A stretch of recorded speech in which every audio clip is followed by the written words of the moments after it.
La prochaine clé que je voudrais partager avec vous, c'est de faire de l'amour décrit par Dieu lui-même votre objectif quotidien et d'être à la hauteur.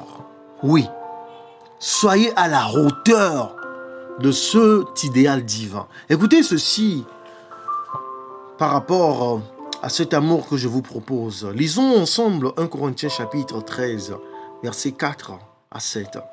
Je vous en prie, remplacez votre nom par les attributs.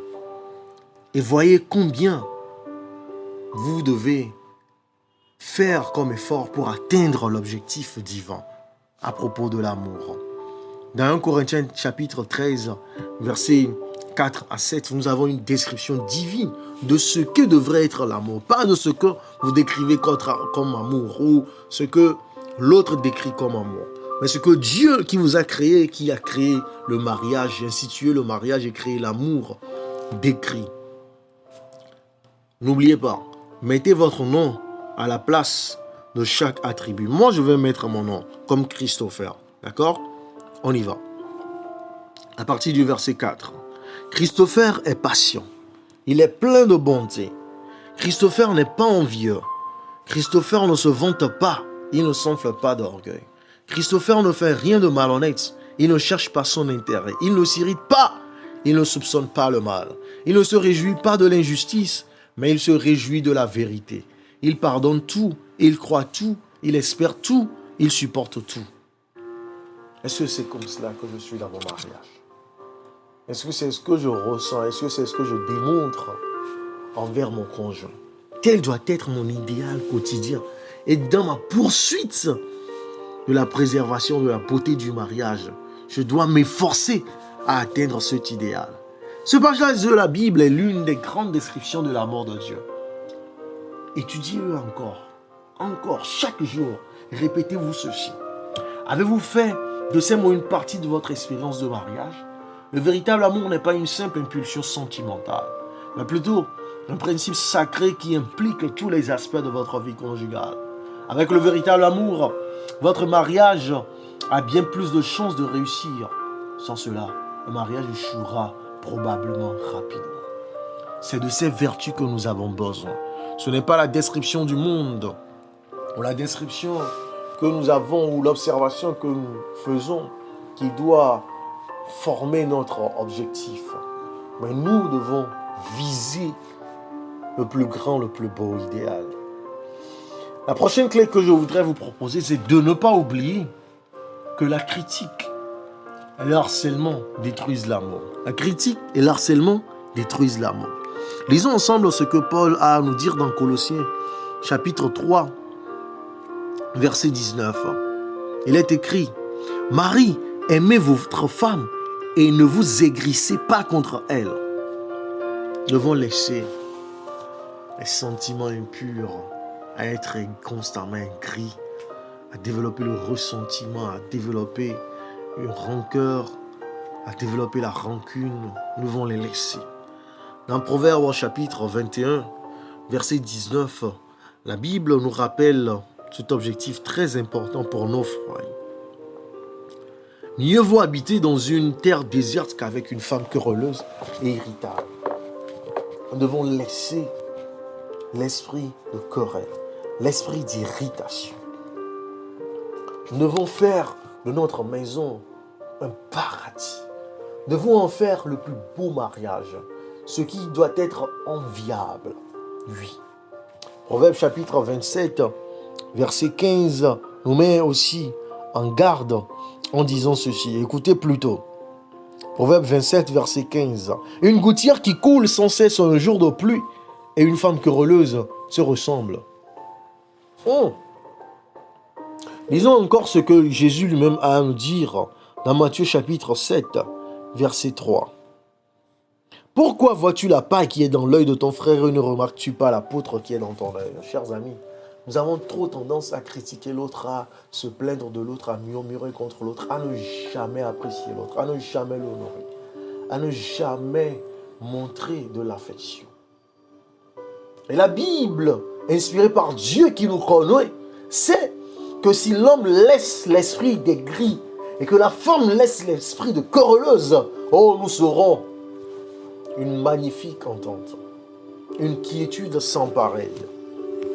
Chers amis, la Bible nous dit et nous répète dans 1 Corinthiens chapitre 13, verset 4, l'amour est patient, il est plein de bonté, il n'est pas envieux.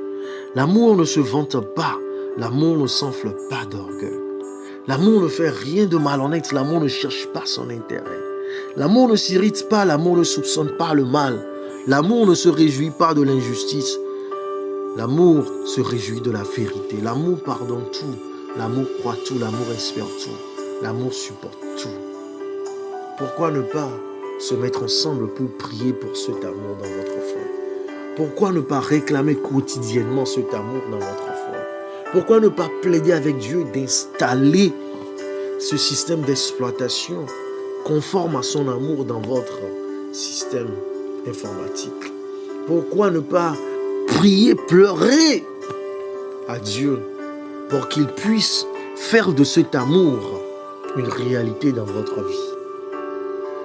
Vous devez arrêter de critiquer, d'harceler, car cela n'apportera que malheur dans votre foyer.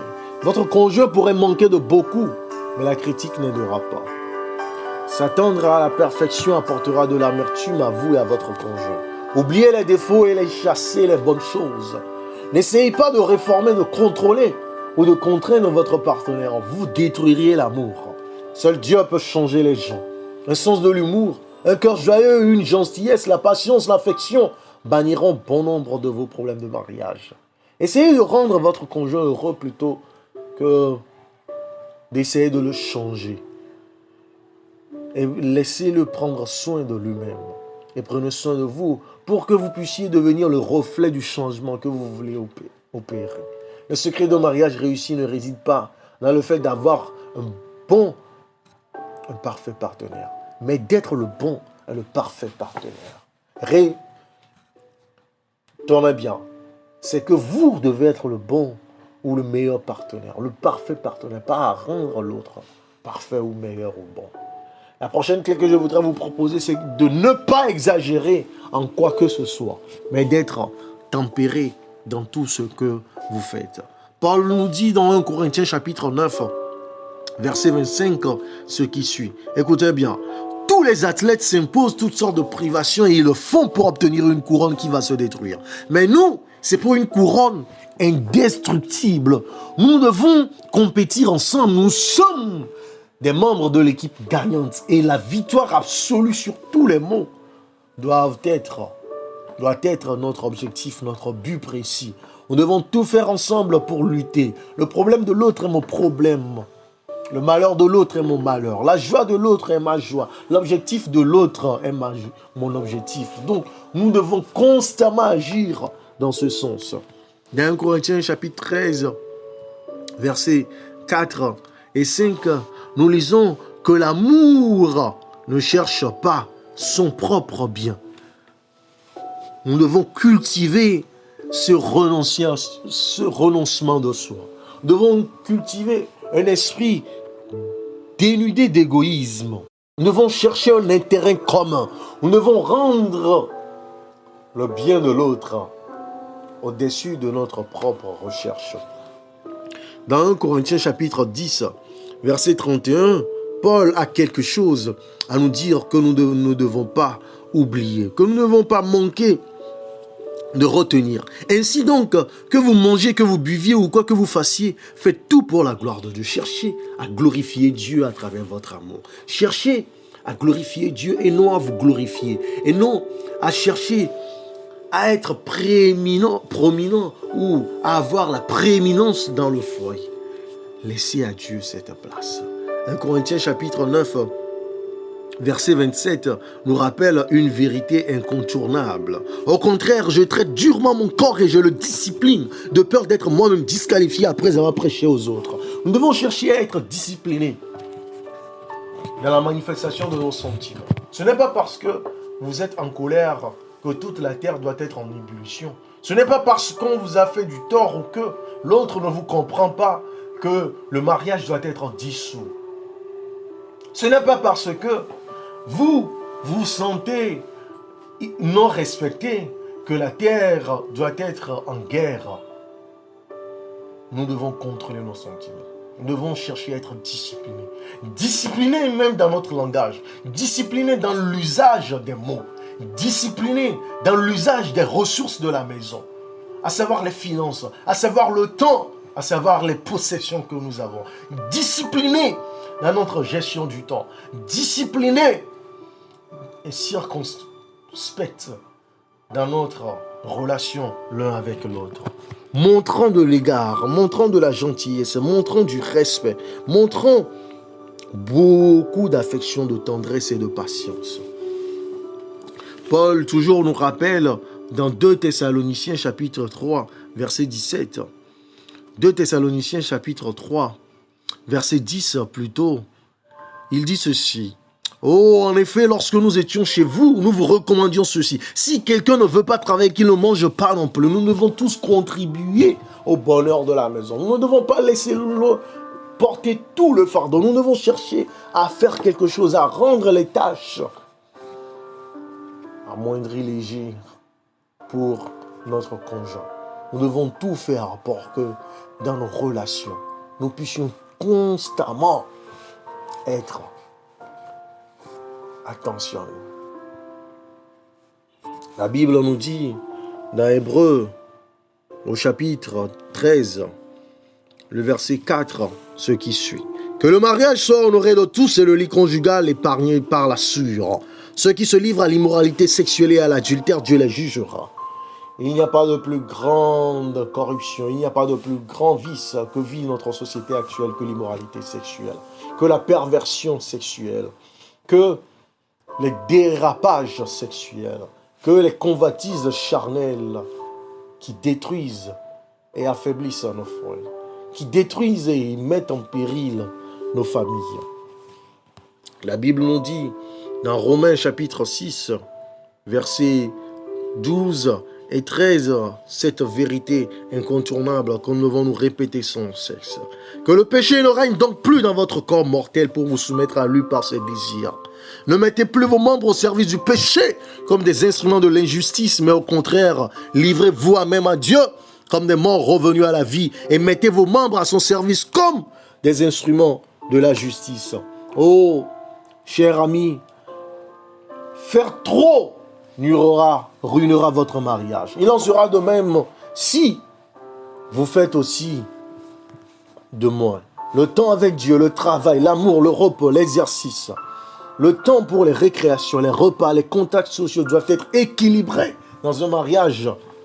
Sinon, le pire se passera. Trop de travail ou un manque de repos, ou de nourriture adéquate, ou d'exercice ou de récréation peuvent amener une personne à être critique, intolérante, négative, déboussolée, confuse. La Bible recommande également une vie sexuelle tempérée. Le sexe est une bénédiction et nous devons en faire un moyen de consolidation de notre intimité dans le mariage. La Bible nous dit dans 1 Corinthiens chapitre 7, verset 3 à 6, que le mari rende à sa femme l'affection qu'il doit et que la femme agisse même envers son mari. Ce n'est pas la femme qui est maîtresse de son corps, mais son mari. De même, ce n'est pas le mari qui est maître de son corps, mais sa femme. Ne vous privez pas l'un de l'autre si ce n'est d'un commun accord pour un temps, afin de vous consacrer au jeûne et à la prière. Puis retournez ensemble de peur que Satan ne vous tente à cause de votre manque de maîtrise. Je dis cela comme une concession et non comme un ordre. Nous devons bâtir ce consensus dans notre foi. Nous devons apprendre à offrir des câlins, à passer du bon moment dans le plaisir sexuel, à chercher à satisfaire l'autre dans son plaisir sexuel, à assouvir ses désirs sexuels, mais dans les limites de la norme, à ne pas pervertir même le lit conjugal et à le déshonorer, à ne pas permettre à une tierce personne d'y être invitée, mais à le concevoir comme un jardin secret, un jardin sacré. Les actes sexuels dégradants et intempérants peuvent détruire l'amour et le respect mutuel. Ne faites pas de votre conjoint un animal ou une machine de plaisir. Le contact social aussi avec les autres est essentiel. Le vrai bonheur ne se trouve pas dans l'isolement. Nous devons apprendre à rire, et à profiter de bons moments sains. Être sérieux tout le temps est dangereux. Faire le pape ou le soldat ne mènerait à rien. Passons du temps à rire. Passons du temps à nous taquiner. Passons du temps à nous faire du plaisir. Faire trop ou pas assez en quoi que ce soit affaiblit l'esprit, le corps, la conscience et la capacité de s'aimer et de se respecter. Ne laissez jamais l'intempérance nuire à votre mariage. Chers amis, la prochaine clé que je voudrais vous proposer, c'est de respecter les droits personnels et la vie privée de chacun. La Bible nous dit, dans 1 Corinthiens toujours, chapitre 13, le verset 4 à 7, ce qu'ici, c'est un rappel important que nous devons avoir constamment à l'esprit. Ne jamais l'oublier, que l'amour qui doit régner en nous et dans notre famille, dans notre foyer, doit être basé sur la patience, doit être rempli de bonté, doit être dépourvu d'envie, doit être dépourvu d'orgueil et de vantardise. Notre amour ne doit pas être incliné à la malhonnêteté ou à la recherche de son intérêt ou basé sur l'égoïsme. Notre amour ne doit pas être caractérisé par l'irritation ou le soupçon du mal. Nous ne pouvons pas nous réjouir de l'injustice, mais plutôt nous devons nous réjouir de la vérité et être prêts à tout pardonner, à croire tout, à tout espérer et à tout supporter.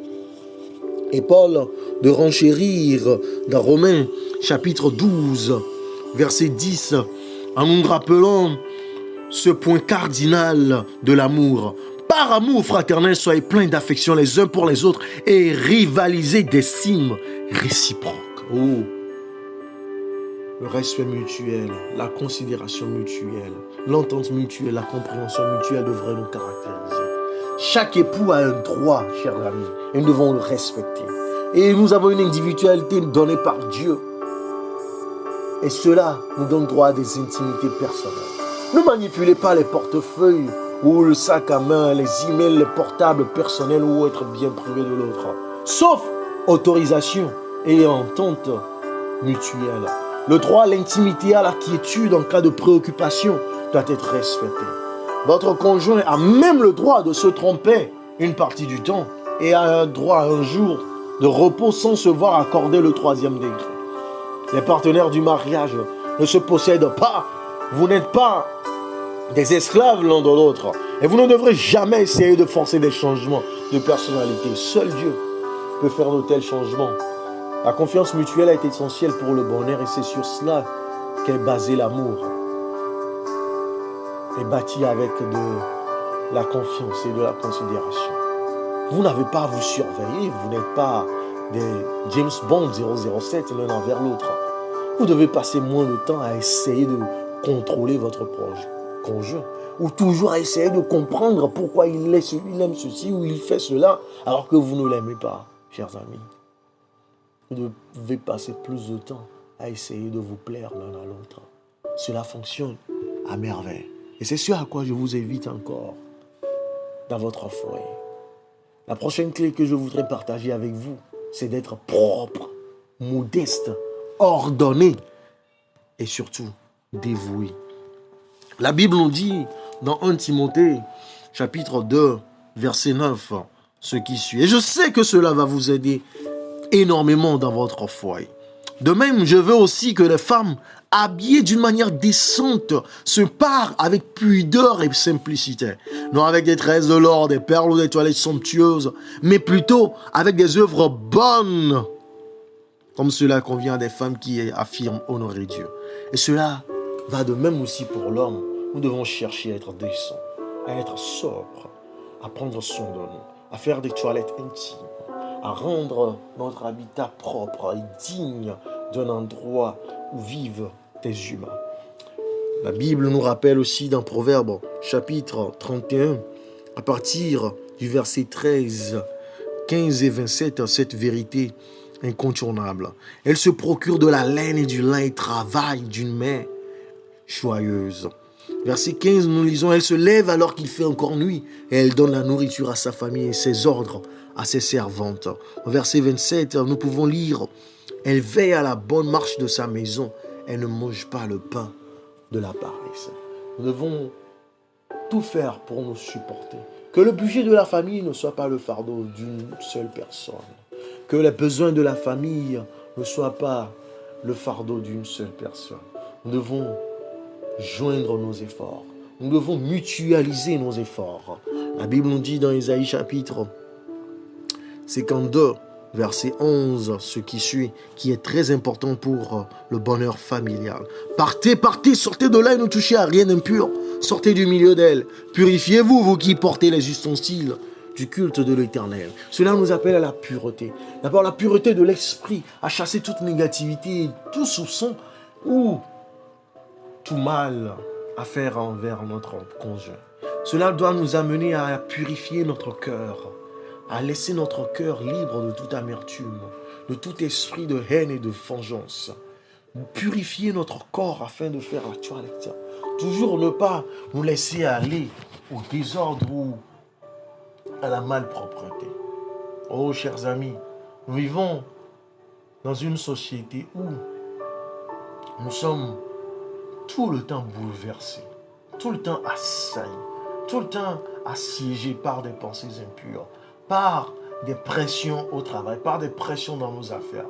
Mais cela ne doit pas nous pousser à oublier de prendre soin de notre personne, de prendre soin de notre corps, de prendre soin de notre physique. La Bible nous dit dans 1 Corinthiens chapitre 14, verset 40, ce qui suit, qui est une vérité incontournable et que nous devons nous rappeler constamment. Mais que tout se fasse convenablement et avec ordre. Nous devons agir ensemble pour maintenir l'ordre dans le foyer, pour maintenir la pureté, pour maintenir une discipline, pour maintenir la propreté, pour maintenir une entente, pour maintenir le bonheur, pour embellir notre foyer, pour embellir notre habitation et pour aussi nous soutenir les uns les autres pour que la famille soit un partage. La Bible nous dit dans Timothée chapitre 5, verset 8, ce qui suit, qui est très capital pour nous aujourd'hui. Si quelqu'un ne prend pas soin des siens, et en particulier des membres de sa famille proche, il a renié la foi, il est pire qu'un non-croyant. Nous ne devons pas vivre dans le gaspillage ou dans le désordre. Nous ne devons pas vivre dans l'irresponsabilité et le renoncement aux responsabilités auxquelles nous devons faire face.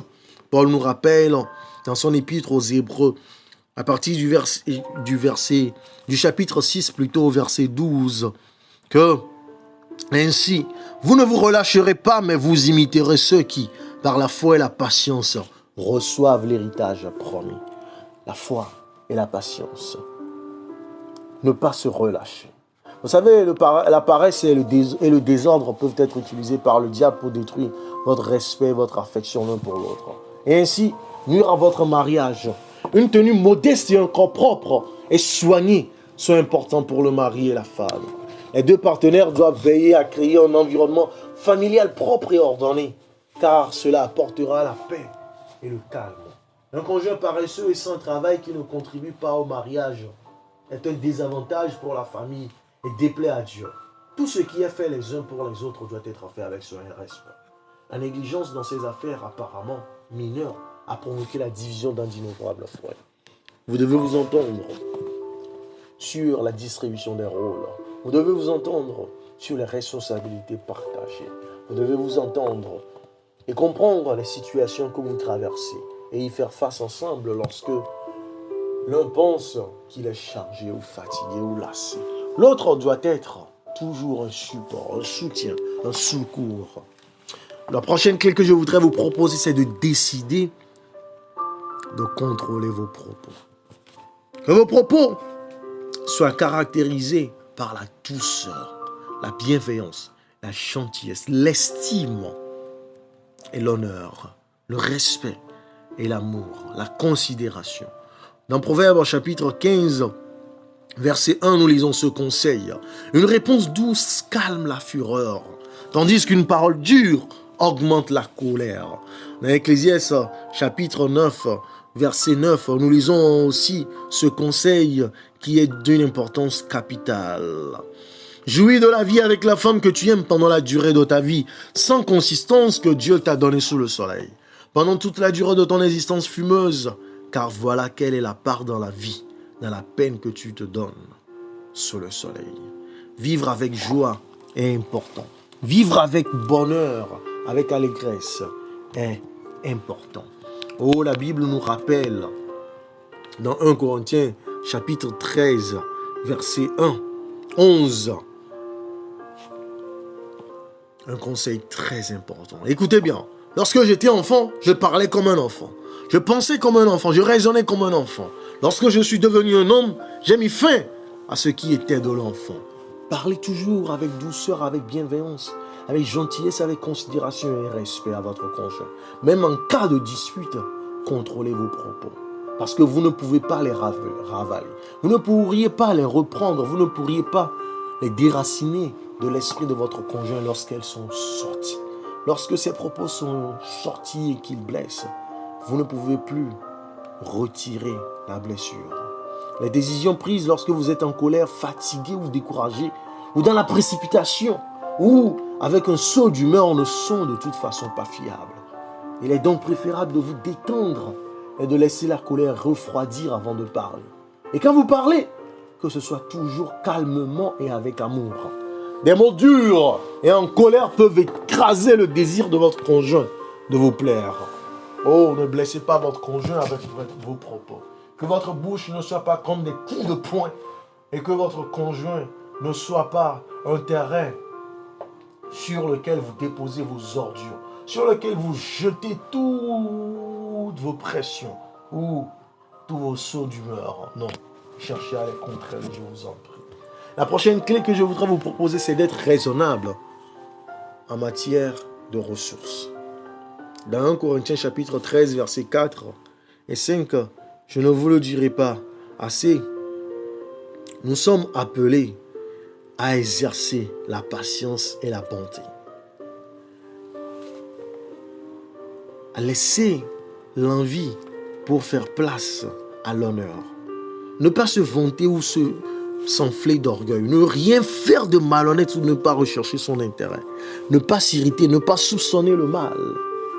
Chers amis, en matière de finances, nous devons être honnêtes. En matière de gestion de temps, nous devons être assidus. Nous devons rechercher l'excellence dans l'utilisation de notre potentiel et de nos talents. Dans 2 Corinthiens chapitre 9, verset 7, Dieu nous rappelle cette vérité qui peut nous aider. Il nous est dit dans 2 Corinthiens chapitre 9, verset 7, que chacun donne comme il l'a décidé dans son cœur, sans regret ni contrainte, car Dieu aime celui qui donne avec joie. Les revenus du ménage doivent être partagés dans un mariage, chaque partenaire ayant le droit de dépenser une certaine partie comme il le souhaite, et selon le budget familial. Nous devons faire un budget. Nous devons nous entendre sur l'utilisation de nos biens, de nos ressources. Nous devons proposer des lignes de gestion, des paramètres. Des comptes bancaires séparés ont tendance à supprimer la possibilité d'approfondir la confiance, ce qui est vital pour un mariage. La gestion de l'argent est un travail d'équipe. Donc, tous devraient être impliqués. Les deux doivent être impliqués. Mais l'un devrait assumer la responsabilité ultime. En toute confiance et respect. Les rôles de gestion de l'argent doivent être déterminés par les capacités et les préférences personnelles. Vous devez vous asseoir et en décider de façon mutuelle. Et selon vos besoins, selon les défis auxquels vous faites face. Chers amis, la dernière clé que je voudrais vous proposer, c'est de parler librement entre vous. Parler librement entre vous. La Bible nous dit dans Proverbes, chapitre 15, verset 32, ce qui suit. Proverbe 15, verset 32, nous lisons. Celui qui néglige l'instruction se méprise lui-même. Celui qui écoute un reproche acquiert du bon sens. Vous ne devez pas avoir peur de vous parler en toute franchise et en toute honnêteté. Vous devez être prêt à vous ouvrir, à vous faire comprendre, à faire sortir votre ressenti et à chercher une solution ensemble, mais dans le calme et le respect, dans la gentillesse et dans la considération de l'autre. Proverbe chapitre 26, verset 12, nous dit ceci. Si tu vois un homme qui se croit sage, il y a plus à attendre d'un homme stupide que de lui. Ne pensez pas être supérieur à votre conjoint, ne vous prenez pas pour celui qui connaît tout. Peu de choses renforceront mieux votre mariage que des discussions ouvertes sur les décisions importantes. Sur un terrain d'entente, cherchez la compréhension et l'accord. Changer d'emploi, acheter quelque chose de cher et d'autres décisions de vie devraient impliquer à la fois le mari et la femme. Et les opinions divergentes doivent être respectées. En discuter ensemble évitera de nombreuses bévues qui pourraient grandement fragiliser votre couple. Si après de longues discussions et de ferventes prières, les opinions divergent encore, vous devez chercher un terrain d'entente. Et la femme doit se soumettre à la décision de son mari, qui doit être motivé par son amour profond pour sa femme et sa responsabilité pour son bien-être, car il en est le premier responsable, le chef. Et la femme doit la soutenir. Si l'homme est la tête, la femme doit être le cou qui maintient, qui soutient la tête. Sinon, sans cou, il n'y aurait pas de la place pour la tête. Cher ami, est-ce que vous travaillez pour que votre mariage soit une réussite? Est-ce que vous êtes engagé à trouver le bonheur conjugal? Alors je voudrais prier avec vous. Je voudrais demander la pleine bénédiction de Dieu pour vous. Que sa sainteté, que sa pureté soit votre partage. Que sa prospérité soit votre canal d'abondance. Que sa paix, que son amour, que son entente, son respect, sa confiance vous inonde. Que son pardon, sa restauration, son salut vous caractérise. Que sa grâce vous environne et qu'il puisse vous dégager par sa puissance de toutes les terreurs et de tous les ténèbres. Oh, je prie que sa plénitude vous remplisse et que sa joie fasse de votre habitation un paradis. Oh, que la médisance soit chassée. Oh, que la calomnie soit chassée. Que le mensonge soit chassé. Que la tromperie soit chassée. Que la mésentente soit chassée. Que vive le bonheur. Que vive la paix. Que vive le respect, la confiance, l'entente et la recherche du bien de l'autre. Oh, que l'égoïsme et l'orgueil soient bannis au nom puissant de Jésus-Christ. Et qu'à travers son esprit soit dans votre vie une nouvelle flamme d'amour. Une nouvelle flamme qui vous consume pour détruire tout esprit contraire à l'amour et à l'entente. Oh, je prie que vous puissiez retrouver la joie de vivre, la paix de l'esprit, la tranquillité du cœur en vivant avec votre conjoint. De l'intimité et la complicité soient vos caractéristiques. Oh oui, que la puissance de Dieu vous communique le partage, l'entente et surtout que vous soyez comblés de patience et de persévérance, de sagesse et d'intelligence pour savoir quoi faire devant les situations difficiles, devant les calamités. Oh oui, je prie que vous puissiez être déchaînés des liens de l'ennemi et que sur vous soit levée la lumière et le triomphe divin. Que l'étendard céleste soit au-dessus de votre tête et que vous soyez sauvés pour l'éternité au nom de Jésus-Christ. Amen. Merci beaucoup d'avoir suivi encore cette série sur le mariage. J'ai la certitude que l'Éternel va vous restaurer, que l'Éternel va vous visiter, que l'Éternel va vous bénir, que l'Éternel va vous enlever des pièges, qu'il va vous retirer du gouffre, qu'il va retirer vos pieds de la boue et du bourbier, de la mésentente, oh, de la division, oh, du divorce, oh, de l'adultère, oh, de la calomnie, oh, de la vengeance, et que la pureté va prendre place, et que l'amour inconditionnel va prendre place, et que va prendre place l'abondance. Oui, l'abondance dans les finances, l'abondance dans la maternité, l'abondance dans la paternité, l'abondance dans la vie des enfants, l'abondance dans votre poursuite du bien, l'abondance dans votre poursuite du bonheur. À jamais, le Dieu sera exalté et élevé au nom puissant de Jésus-Christ. N'oubliez pas de vous abonner, de partager, de soutenir ce ministère et surtout d'activer les notifications pour recevoir les prochaines études. Jusqu'à la prochaine, que Dieu veille sur vous, qu'il vous inspire pour trouver joie en sa présence à travers votre magazine préféré, le moment de vérité divine. Shalom.